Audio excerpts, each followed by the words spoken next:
Right, I've had a few posts in replies regarding force feedback settings on Assetto Corsa, and Chris Morin has asked me to do a video just to go through it, which I'll do now.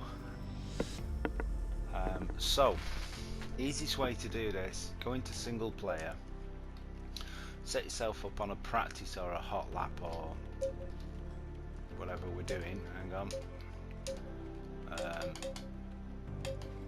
So we just do it. We just put it in practice. Okay. So best to select the car that you're using most, because you'll have a good feel for that, and a track that you know as well. Let me just change that for something a bit better, a bit shorter. Yeah, that'll do. Right, so the reason we're doing this is that you can actually pause the game while you're on track, change your settings, unpause it, and then immediately see the effects of what you're changing, which makes life a lot easier. Okay, so we're going to ignore setup and all the rest of it, so we'll just go straight to drive. Green light, go, go, go. And we'll just get out onto the track.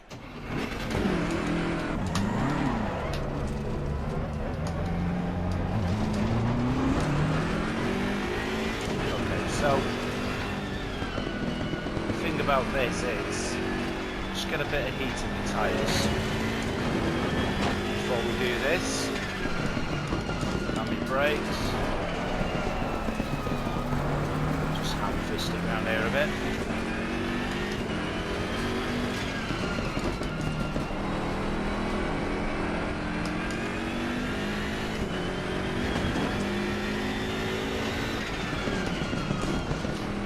I'll just get on this straight here. I've got a little bit of heat in the tyres, not much enough. So we pause and we can go down to options. Oh, quick one before I do the force feedback: audio. What I've done with audio is I've knocked everything down a bit, put my opponent up a little bit, put the tyres up to full, because that's a good indicator for when you're into a slide. And the other thing I've banged up, of course, is radio comms, because they get drowned out by the sound of the engine, and when important information is coming through, especially on the radar, you know, car clear and all the rest of it with the spotters. Anyway, controls. This is what I've got set at the moment, and I'm on the Thrustmaster T150. So gain, that's the overall for your force feedback. Yeah, that's the level of force feedback that's going to come through. So I've got it set at 90 at the moment. You might want to start with 80. Right, minimum force. Now this is a weird one. If you actually, oops, hang on, I pressed the wrong buttons. So minimum force, what that does is it takes into effect the dead zone in the center of your steering wheel, where normally you wouldn't really be getting any force feedback. Say you're driving down a straight road and you're steering central, you're not getting a lot of force feedback there. So you can actually turn that up so it introduces force feedback into the dead area of the wheel. Right, dynamic damping. Now that is how much the steering weights up. As an example, in a slow speed turn the steering will be quite light because you've not loaded the car up. In a high speed turn there's a lot more G and you're loading the steering up, so the steering should be heavier. So I've got that set to maximum. In fact, I've got practically everything set to maximum, which is a bit weird, but hey ho. Right, road effects. Curbs, cambers, bumps in the road, just basically increases the feel of what would be coming from the chassis through the steering wheel. As you can see, I like a bit of hefty force feedback here. Now the steering lock, this is a good one. Tried a few. Now the wheel, of course, is the T150 is a 1080 degree wheel, But the problem with that is especially when you're in races, the steering with that much rotation isn't quick enough. Now, I did race quite a bit at about 540 degrees of rotation, but I've since turned it up to 720 just to smooth things out and give me a little bit less twitchy steering. So the lower you go, you're going to get more twitchy inputs. The higher you go, you're going to get smoother inputs, but you're going to have to put bigger inputs in, which is a problem, especially if you're in a pack of cars and you need to react quickly. So again, that's something to play with. The other two I've not touched at all.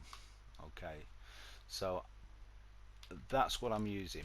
Now I'm going to turn the gain down. In fact, one good indicator for gain and overall for your force feedback is what they call clipping, which is kind of jerky, clunky movements in the force feedback. Basically what that means is the amount of force feedback coming off the program is overwhelming the force feedback the wheel can give you, so you just get a maximum spike. And what that in effect does is it takes out some of the nuances in the force feedback, because it's getting an overpowered signal. So I'll drop that down to 80 because I did notice it was a bit clunky. So of course when you've changed that, you can jump straight back into drive. So straight road, you see that my wheel is moving. That's that second option where it's taking up the dead zone.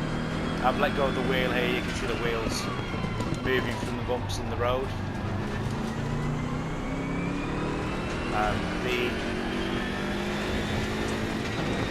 The loading thing I was saying, so my steering's quite light there, and it'll be quite light on the next one.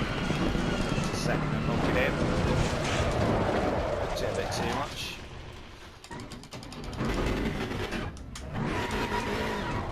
Let's get it back.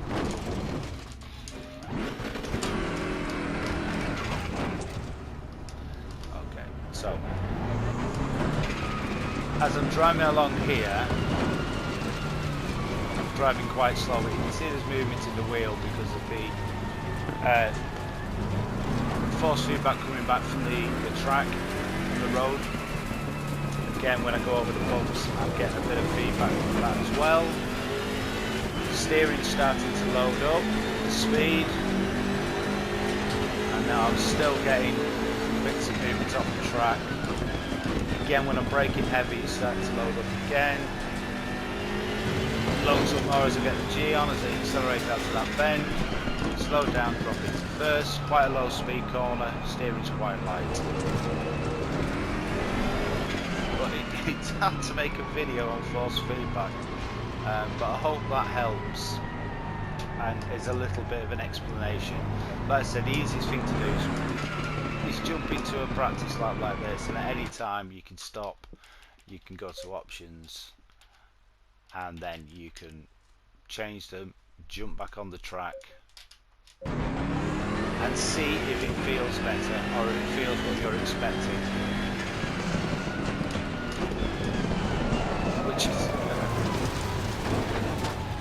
is a lot better than what other games normally have you do. Just change the settings and then get all the way into the game to try them on it to find out, no, that's not quite right, you've got to come all the way back out and set them up again.